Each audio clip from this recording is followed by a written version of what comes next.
அந்த கல்வன் சிலுவையிலே என்ன சொல்லி ஆண்டவரிடத்தில் கேட்கின்றான்? அடியேனை நினைத்தருளும். நம்முடைய தமிழ் வேதாகமத்திலே ஆண்டவரே உமது அடியேனை நினைத்தருளும். ஆனால் கிரேக்க வேதாகமத்தினுடைய ஒரிஜினல் லாங்குவேஜில் இயேசுவே உமது அடியேனை நினைத்தருளும். இயேசு என்கின்ற வார்த்தையை சிலுவையிலே அவன் பயன்படுத்துகின்றான்.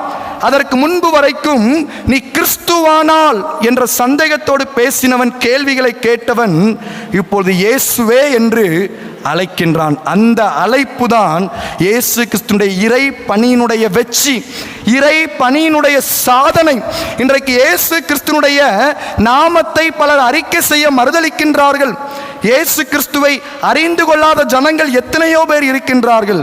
சிலுவையிலே இயேசு கிறிஸ்து செய்த இறை பணி ஒரு மனிதனை, அவரை பார்த்து இயேசுவே என்று சொல்லி அழைக்க வைத்தது. கிரேக்க வேதாகமத்திலே இந்த வசனம் இயேசுவே என்று சொல்லிதான் பதிவு செய்யப்பட்டிருக்கின்றது.